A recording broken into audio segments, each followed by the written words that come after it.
양 진영의 아웃사이더인 이준석 전 대표와 이상민 의원이 주로 비판하는 대상은 윤석열 대통령과 이재명 당대표입니다. 놀라운 것은 이 두 사람도 한국 정치계의 대표적 아웃사이더였다는 점입니다.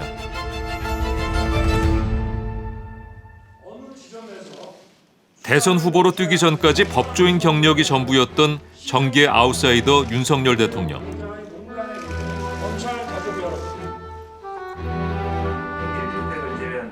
경기도지사 출신으로 여의도 정치와는 거리가 멀었던 이재명 대표 또한 당내 기반이 없던 아웃사이더 중에 아웃사이더 출신입니다.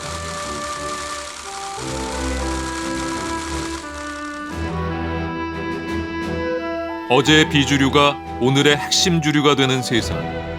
그렇다면 역동하는 정치판에서 아웃사이더들은 어떻게 세상을 바꿀 수 있었을까?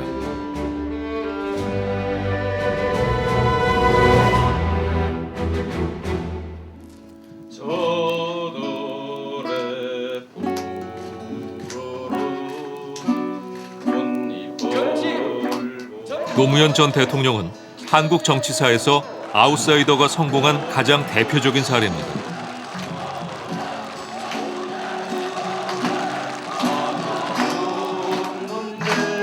대통령에 당선되기 전 그의 인생은 반대로 점철됐다 해도 과언이 아닙니다.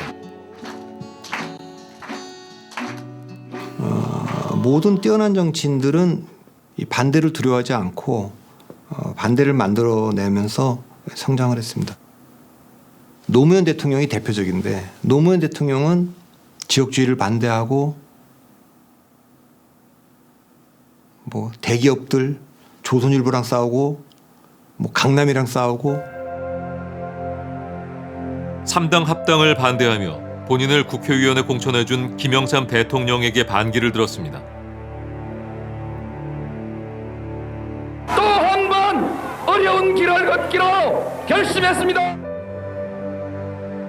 또 자신에게 장관직을 주었던 김대중 대통령의 호남 기반 정치를 반대하면서 민주당 후보로 부산에 출마해 낙선의 고배를 마시기도 했습니다.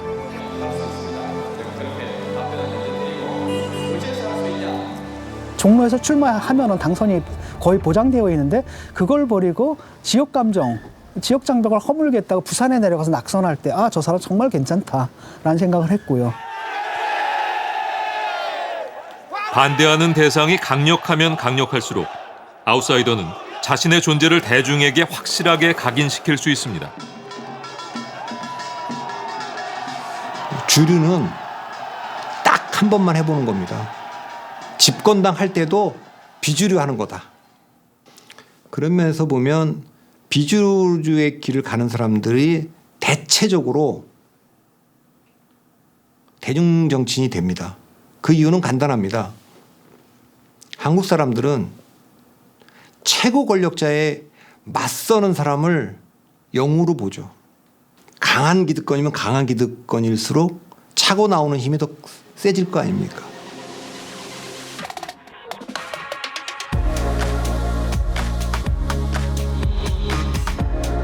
기득권을 반대하며 혜성처럼 등장한 아웃사이더의 사례는 미국에서도 찾아볼 수 있습니다.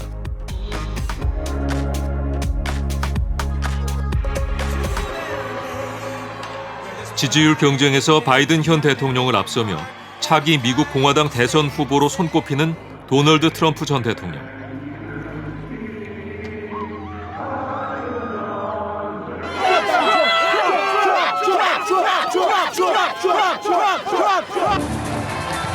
(2017년) 그가 대통령에 당선됐다는 소식은 당시 전 세계를 충격에 빠뜨렸습니다. 도널드 트럼프가 대통령에 오른 미국에선 트럼프를 인정하지 못하겠다는 반대 집회까지 열리고 있죠. That would be me.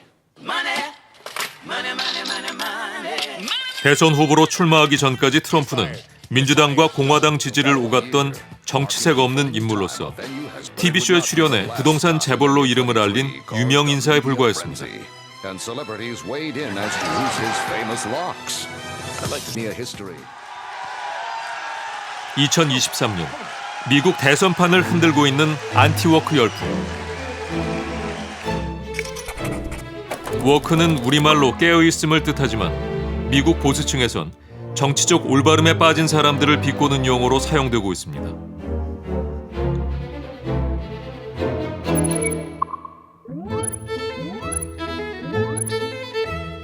실제로 USA 투데이와 입소스가 진행한 여론조사에서 누군가 당신에게 깨어있다고 말한다면 어떤 기분을 느끼냐라는 질문에 보수층 60%는 모욕적이라고 답했습니다.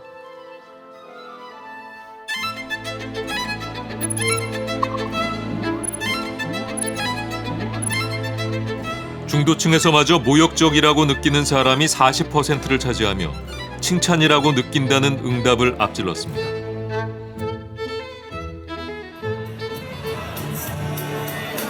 미국 정계에서 누구보다 먼저 정치적 올바름, 이른바 PC주의를 반대했던 인물이 있습니다. 도널드 트럼프 전 대통령입니다. I told my first crowd in Wisconsin that we're going to come back here someday and we are going to say Merry Christmas again. Merry Christmas. So Merry Christmas, Evan. 정치적으로 올바른 행동을 해야 되고 말을 해야 된다는 것에 대한 조심을 하는데 그것 때문에 오히려 백인들, 남성들이 역차별을 받고 있다는 얘기를 노골적으로 했던 게 이제 트럼프거든요. 거기에 대해서 속 시원하게 이야기해주는 거의 유일한 정치인이었기 때문에 2016년 당시에는 그렇게 쏠린 거죠. 정치적 올바름에 피로감을 느꼈던 유권자들은 트럼프가 PC주의를 반대할 때마다 그에게 공감했고 트럼프의 지지율은 큰 폭으로 상승했습니다.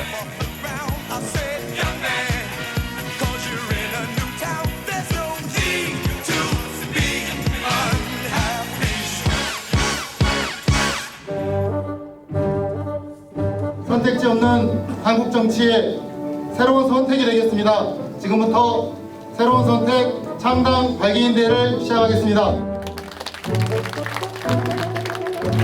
내년 4월에 실시될 국회의원 총선거가 다가오면서 국내에서는 기존 정치권의 반기를 들고 새로운 정치를 꿈꾸는 아웃사이더들이 본격적인 새 분리기에 나섰습니다. 이 자리에 와 계시는 여러분들이 가지고 있는 그 열망을 하나로 모아서 정치를 복원해냅시다. 때로 경쟁하고 때로 연대하며 절망에 빠진 정치를 희망으로 바꿔냅시다. 정치에 실망하고 양향자 의원 등이 만든 신당 한국의 희망과 정의당 해체를 촉구하는 세 번째 권력 소속 정치인들도 이 자리에 함께했습니다. 문재인 정권이 5년간 가장 힘주어 강조한 것은 검찰 개혁이었습니다만 그것이 평범한 사람들의 삶에 우리들의 삶에 무슨 도움이 되었는지 허망하기 짝이 없습니다.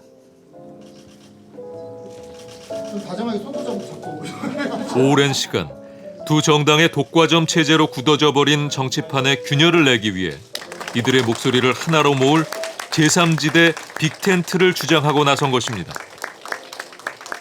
이 당을 찍으려니까 아니라 저 당을 딱 보니까 여기도 아니네 이런 상태라는 거죠. 그러는 가운데 유권자들은 계속 양당 체제 하에서 선택을 갖다 강요받거든요.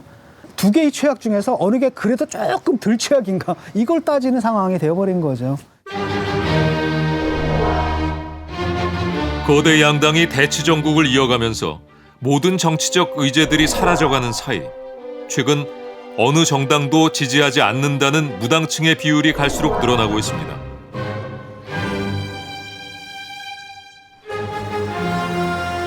아웃사이더 정치인들이 국민들의 바람을 잘 반영한다면 수십 년간 고착화된 판을 새롭게 짤 수 있는 새로운 정당을 탄생시킬 수 있다는 희망을 품는 이유입니다.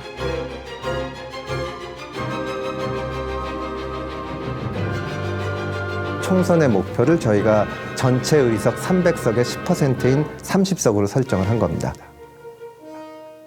30석 정도의 새로운 정당이 생겨서 기존 정당이 양쪽 다 과반이 안 되고 그렇게 된다면 진짜로 정말 중요한 문제에 대해서 아주 노력을 해서 해결책을 찾지 않을 수가 없게 됩니다.